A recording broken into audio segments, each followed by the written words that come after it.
ओम शांति। आज 9 दिसंबर 2024 बाबा के महावाक्य हैं, मीठे बच्चे, विनाश के पहले सबको बाप का परिचय देना है। धारणा कर दूसरों को समझाओ, तब ऊंच पद मिल सकेगा। प्रश्न है, राजयोगी स्टूडेंट्स को बाप का डायरेक्शन क्या है? उत्तर, तुम्हें डायरेक्शन है कि एक बाप का बनकर फिर औरों से दिल नहीं लगानी है।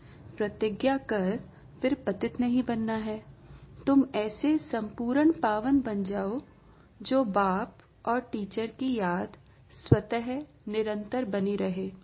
एक बाप से ही प्यार करो, उसे ही याद करो, तो तुम्हें बहुत ताकत मिलती रहेगी। ओम शांति। रूहानी बाप बैठ समझाते हैं। समझाते तब हैं जबकि यह शरीर है। सम्मुख ही समझाना होता है। जो सम्मुख समझाया जाता है वह फिर लिखित के द्वारा सबके पास जाता है। तुम यहाँ आते हो सम्मुख सुनने के लिए। बेहद का बाप आत्माओं को सुनाते हैं। आत्मा ही सुनती है। सब कुछ आत्मा ही करती है इस शरीर द्वारा। इसलिए पहले पहले अपने को आत्मा जरूर समझना है। गायन है, आत्माएं परमात्मा अलग रहे बहुकाल। सबसे पहले पहले बाप से कौन बिछुड़कर आते हैं यहाँ पाठ बजाने। तुमसे पूछेंगे कितना समय तुम बाप से अलग रहे हो, तो तुम कहेंगे 5000 वर्ष। पूरा हिसाब है ना। यह तो तुम बच्चों को पता है कैसे नंबरवार आते हैं। बाप जो ऊपर में थे वह भी अभी नीचे आ गए हैं तुम सबकी बैटरी चार्ज करने। अभी बाप को याद करना है। बाप तो अभी सम्मुख है ना। भक्ति मार्ग में तो बाप के ऑक्यूपेशन का पता ही नहीं है। नाम, रूप, देश, काल को जानते ही नहीं। तुमको तो नाम, रूप, देश, काल का सब पता है। तुम जानते हो इस रथ द्वारा बाप हमको सब राज समझाते हैं। रचता और रचना के आदि मध्य अंत का राज समझाया है। यह कितना सूक्ष्म है। इस मनुष्य सृष्टि रूपी झाड़ का बीज रूप बाप ही है। वह यहाँ आते जरूर हैं। नई दुनिया स्थापन करना उनका ही काम है। ऐसे नहीं कि वहाँ बैठे स्थापना करते हैं। तुम बच्चे जानते हो बाबा इस तन द्वारा हमको सम्मुख समझा रहे हैं। यह भी बाप का प्यार करना हुआ ना। और कोई को भी उनकी बायोग्राफी का पता नहीं है।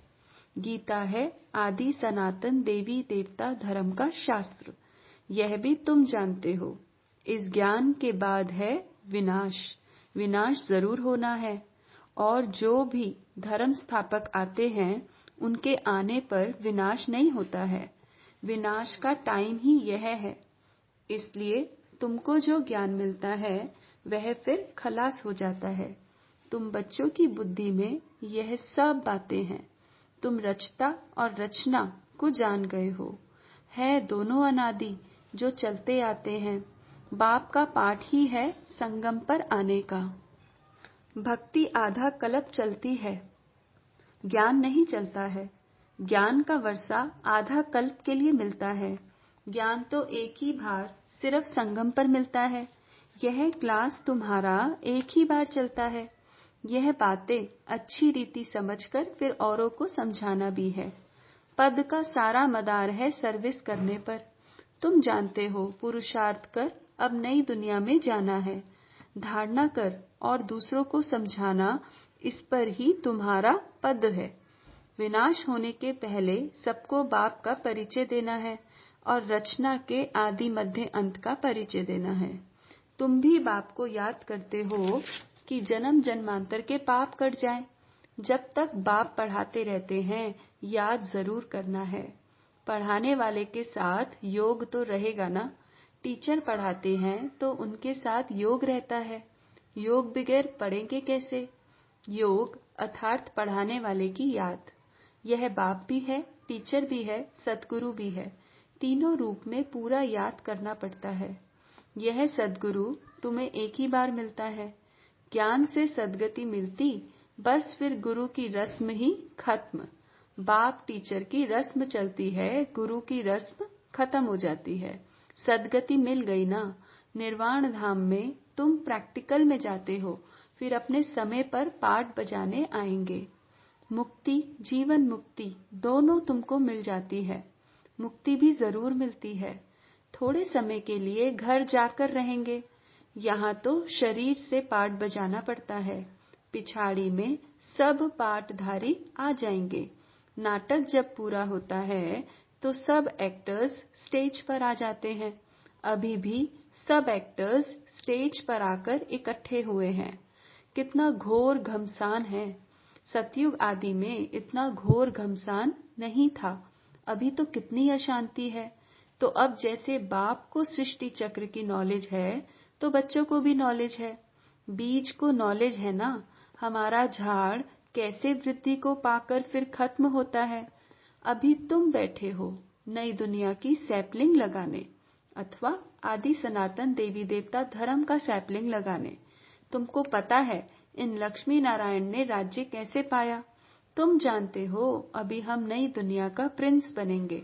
उस दुनिया में रहने वाले सब अपने को मालिक ही कहेंगे ना। जैसे अभी भी सब कहते हैं भारत हमारा देश है। तुम समझते हो अभी हम संगम पर खड़े हैं, शिवालय में जाने वाले हैं। बस अभी गए के गए। हम जाकर शिवालय के मालिक बनेंगे। तुम्हारी एम ऑब्जेक्ट ही यह है।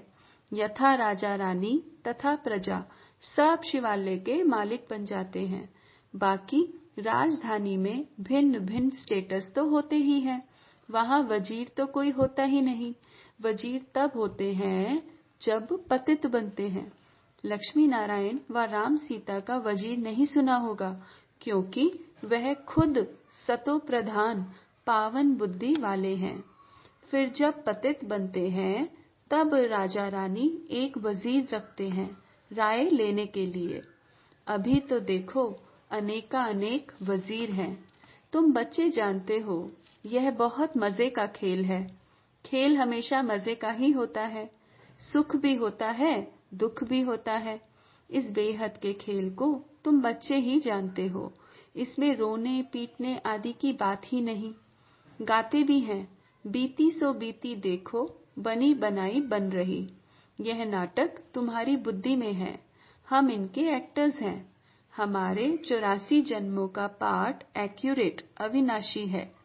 जो जिस जन्म में जो एक्ट करते आए हैं वही करते रहेंगे। आज से 5000 वर्ष पहले भी तुमको यही कहा था कि अपने को आत्मा समझो। गीता में भी अक्षर है।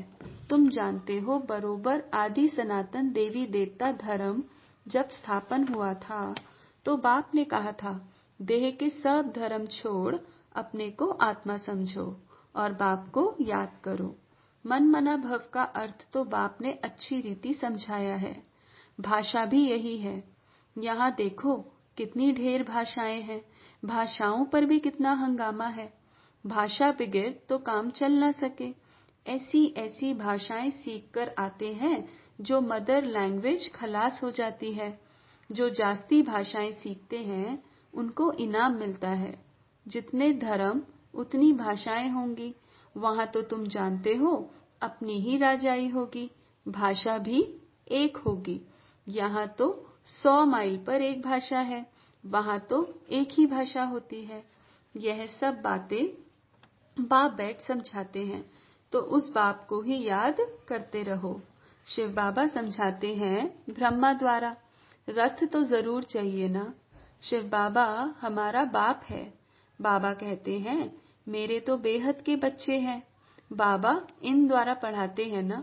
टीचर को कभी गले से थोड़ी लगाते हैं। बाप तो तुमको पढ़ाने आए हैं, राजयोग सिखलाते हैं, तो टीचर ठहराना। तुम स्टूडेंट हो। स्टूडेंट कभी टीचर को भाकी पहनते हैं क्या? एक बाप का बनकर फिर औरों से दिल नहीं लगानी है। बाप कहते हैं मैं तुमको राजयोग सिखलाने आया हूं ना। तुम शरीरधारी, हम अशरीरी, ऊपर में रहने वाले। कहते हो बाबा पावन बनाने आओ, तो गोया तुम पतित हो ना, फिर मेरे को भाकी कैसे पहन सकते? प्रतिज्ञा कर फिर पतित बन जाते हैं। जब एकदम पावन बन जाएंगे, पिछाड़ी में भी फिर याद में भी रहेंगे। टीचर को, गुरु को याद करते रहेंगे। अभी तो छी बन गिर पड़ते हैं और ही 100 गुना दंड पड़ जाता है। यह तो बीच में दलाल के रूप में मिला है, उनको याद करना है। बाबा कहते हैं, मैं भी उनका मुरब्बी बच्चा हूँ, फिर मैं कहाँ भाकी पहन सकता हूँ। तुम फिर भी इस शरीर द्वारा मिलते हो, मैं उनको कैसे भाकी पहनूं। बाप तो कहते हैं, बच्चे तुम एक बाप को ही याद करो, प्यार करो। याद से पावर बहुत मिलती है। बाप सर्वशक्तिमान है। बाप से ही तुमको इतनी पावर मिलती है। तुम कितने बलवान बनते हो। तुम्हारी राजधानी पर कोई जीत पहन न सके। रावण राज्य ही खत्म हो जाता है। दुख देने वाला कोई रहता ही नहीं। उनको सुखधाम कहा जाता है। रावण सारे विश्व में सबको दुख देने वाला है। जानवर भी दुखी होते हैं। वहाँ तो जानवर भी आपस में प्रेम से रहते हैं। यहाँ तो प्रेम है नहीं। तुम बच्चे जानते हो यह ड्रामा कैसे फिरता है। इसके आदि मध्य अंत का राज बाप ही समझाते हैं। कोई अच्छी रीति पढ़ते हैं, कोई कम पढ़ते हैं। पढ़ते तो सब है ना। सारी दुनिया भी पढ़ेगी, अर्थात बाप को याद करेगी। बाप को याद करना यह भी पढ़ाई है ना। उस बाप को सब याद करते हैं। वह सर्व का सद्गति दाता, सबको सुख देने वाला है। कहते भी हैं, आकर पावन बनाओ, तो जरूर पतित ठहरे। वह तो आते ही है विकारियों को निर्विकारी बनाने। पुकारते भी हैं कि हे अल्लाह, आकर हमको पावन बनाओ। उनका यही धंधा है, इसलिए बुलाते हैं। तुम्हारी भाषा भी करेक्ट होनी चाहिए। वो लोग कहते हैं अल्लाह, वह कहते हैं गॉड। गॉड फादर भी कहते हैं। पिछाड़ी वालों की बुद्धि फिर भी अच्छी रहती है, इतना दुख नहीं उठाते। तो अब तुम सम्मुख बैठे हो, क्या करते हो। बाबा को इस भ्रिकुटी में देखते हो। बाबा फिर तुम्हारी भ्रिकुटी में देखते हैं। जिसमें मैं प्रवेश करता हूँ, उनको देख सकता हूँ। वह तो बाजू में बैठा है। यह बड़ी समझने की बात है। मैं इनके बाजू में बैठा हुआ हूँ। यह भी समझता है हमारे बाजू में बैठा है। तुम कहेंगे हम सामने दो को देखते हैं, बाप और दादा, दोनों आत्मा को देखते हो। तुम्हारे में ज्ञान है। बाप दादा किसको कहते हैं। आत्मा सामने बैठी है। भक्ति मार्ग में तो आंखें बंद कर बैठ सुनते हैं। पढ़ाई कोई ऐसे थोड़ी होती है। टीचर को तो देखना पड़े ना। यह तो बाप भी है, टीचर भी है, तो सामने देखना होता है। सामने बैठे और आंखें बंद हो, झुटका खाते रहे, ऐसी पढ़ाई तो होती नहीं। स्टूडेंट टीचर को जरूर देखता रहेगा, नहीं तो टीचर कहेंगे यह तो झुटका खाते रहते हैं, यह कोई भांग पी कर आए हैं। तुम्हारी बुद्धि में है कि बाबा इस तन में है, मैं बाबा को देखता हूँ। बाप समझाते हैं, यह क्लास कॉमन नहीं है जो कोई आंखें बंद करके बैठे। स्कूल में कभी कोई आंख बंद करके बैठते हैं क्या। और सत्संगों को स्कूल नहीं कहा जाता है। भल गीता बैठ सुनाते हैं, परंतु उसको स्कूल नहीं कहा जाता। वह कोई बाप थोड़ी है जिसको देखें। कोई कोई शिव के भक्त होते हैं तो शिव को ही याद करते हैं, कान से कथा सुनते रहते। शिव की भक्ति करने वालों को शिव को ही याद करना पड़े। कोई भी सत्संग में प्रश्न उत्तर आदि नहीं होता है, यहाँ होता है। यहाँ तुम्हारी आमदनी बहुत है। आमदनी में कभी उबासी नहीं आ सकती। धन मिलता है ना तो खुशी होती है। उबासी गम की निशानी है। बीमार होगा, वह दिवाला निकला होगा तो उबासी आती रहेगी। पैसा मिलता रहेगा तो कभी उबासी नहीं आएगी। बाबा व्यापारी भी है। रात को स्टीमर आते थे तो रात को जागना पड़ता था। कोई कोई बेगम रात को आती है तो सिर्फ फीमेल के लिए ही खुला रहता है। बाबा भी कहते हैं, प्रदर्शनी आदि में फीमेल्स के लिए खास दिन रखो तो बहुत आएंगी। पर्दे नशीन भी आएंगी। बहुएं पर्दे नशीन रहती हैं, मोटर में भी पर्दा रहता है। यहाँ तो आत्मा की बात है। ज्ञान मिल गया तो पर्दा भी खुल गया। सतयुग में पर्दा आदि होता नहीं। यह तो प्रवृत्ति मार्ग का ज्ञान है ना। अच्छा, मीठे मीठे सिकिलदे बच्चों प्रति माता पिता बाप दादा का याद प्यार और गुड मॉर्निंग। रूहानी बाप की रूहानी बच्चों को नमस्ते। हम रूहानी बच्चों की रूहानी माता पिता बाप दादा को याद प्यार गुड मॉर्निंग और नमस्ते। ओम शांति। शुक्रिया बाबा, शुक्रिया। आज की मुरली से धारणा के लिए मुख्य सार है। पहला पॉइंट है, यह खेल बड़े मजे का बना हुआ है। इसमें सुख और दुख का पाठ नूंढा हुआ है, इसलिए रोने पीटने की बात नहीं। बुद्धि में रहे बनी बनाई बन रही, इसलिए बीती का चिंतन नहीं करना है। सेकंड पॉइंट है, यह कॉमन क्लास नहीं है। इसमें आंखें बंद करके नहीं बैठना है, टीचर को सामने देखना है। उबासी आदि नहीं लेनी है। उबासी गम माना दुख की निशानी है। आज का वरदान है, संतुष्टता के 3 सर्टिफिकेट ले, अपने योगी जीवन का प्रभाव डालने वाले सहज योगी भव। संतुष्टता के 3 सर्टिफिकेट ले, अपने योगी जीवन का प्रभाव डालने वाले सहज योगी भव। विस्तार में बाबा ने कहा, संतुष्टता योगी जीवन का विशेष लक्ष्य है। जो सदा संतुष्ट रहते और सर्व को संतुष्ट करते हैं, उनके योगी जीवन का प्रभाव दूसरों पर स्वतः पड़ता है। जैसे साइंस के साधनों का वायुमंडल पर प्रभाव पड़ता है, ऐसे सहज योगी जीवन का भी प्रभाव होता है। योगी जीवन के 3 सर्टिफिकेट है। एक स्व से संतुष्ट, दूसरा बाप संतुष्ट और तीसरा लौकिक अलौकिक परिवार संतुष्ट। स्लोगन, स्वराज्य का तिलक, विश्व कल्याण का ताज और स्थिति के तख्त पर विराजमान रहने वाले ही राजयोगी हैं। स्लोगन है, स्वराज्य का तिलक, विश्व कल्याण का ताज और स्थिति के तख्त पर विराजमान रहने वाले ही राजयोगी हैं। अच्छा, ओम शांति।